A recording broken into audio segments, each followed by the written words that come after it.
For me, the biggest question is, where do we come from, where do we go to? And you can break this down into two things. One is, how does life form, and how does solar systems and our own solar system form? And then the other question is, how does the universe fundamentally work with dark matter, dark energy, black holes? Let me start with the first question, life and planets.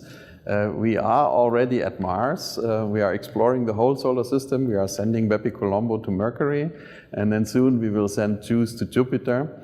And hopefully in the next decade we will be able to send also missions to the ice giant planets, Neptune and Uranus, maybe comets, and all solar system bodies. And the other topic is the extrasolar planets. We already know many extrasolar planets. We want to study them in detail, but in particular we want to detect an Earth-like planet. So we will send Cheops into orbit this year, and then the James Webb Space Telescope will be launched soon. Later Plato, and then Ariel, and so we will have a whole fleet for exoplanet studies. And the holy grail is to discover a truly Earth-like planet and then study that in great detail. Maybe alternative life forms, or also trying to find a place where people can go in the very distant future. Now, coming to the fundamental workings of the universe, we have, as I said, the three major uncertainties and ignorances: dark matter, dark energy, black holes. Dark matter we are studying with X-ray observatories, and also with Gaia, for instance, so Athena, and currently XMM-Newton. We will learn more about dark matter. Dark energy, the main topic is done with Euclid. Euclid will hopefully unravel the nature of dark energy. And then black holes will be studied with X-rays and with gravitational waves and in the infrared. So there's a whole series of multi-messenger astronomy that will happen in the next decades. And we say we want to bring the sound to the movies by studying the early black holes.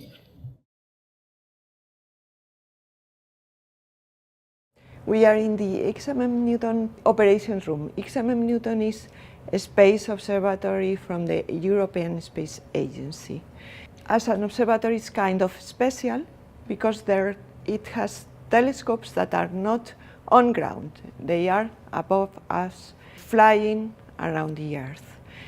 Why this? Because we are interested in the extreme universe, and the hot and very energetic universe that emits very energetic energy that we call X-rays, produce under extreme conditions, strong gravity or very high temperatures, 10 or 100 million degrees. And to get this X-ray light, we have to go outside the Earth's atmosphere because the Earth absorbs all the X-rays. So we put our telescopes on a spacecraft and launch this spacecraft into an orbit around the Earth. We have it since December 1999, and since then we are observing the universe in X-rays and discovering how the universe formed and evolved from the Big Bang to the current shape it has.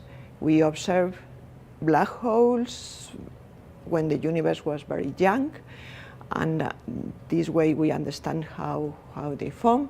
We observe stars when they explode. We observe X-ray radiation from stars that may impact the life in planets. We observe counterparts of gravitational waves. Once, because there have been only one gravitational wave with a light counterpart.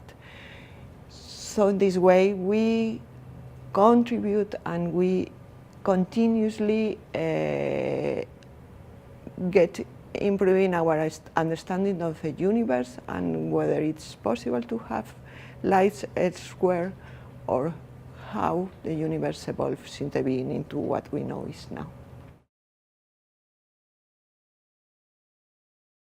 For all of these missions that we launch, we retrieve data, we process them here on Earth, and we store all of them here for astronomers and scientists throughout the world to pick this data and analyze them.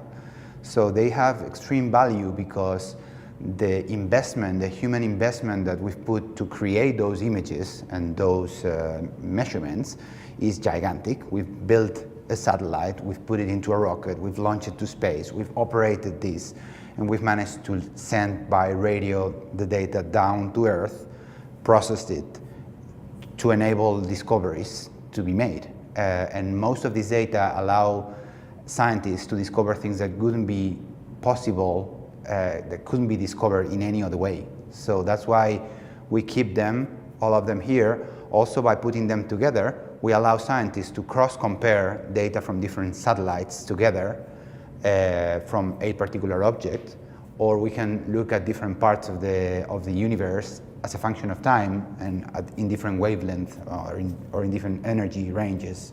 So we host and keep all this data here to enable their scientific exploitation by the scientific community.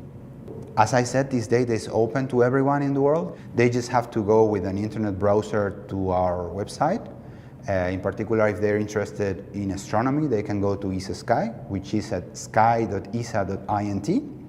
This is a portal where we have made a visual interface to exploring all the data from all these space missions, including the 28 years of Hubble Space Telescope data, plus all the data from all our own ESA-only missions.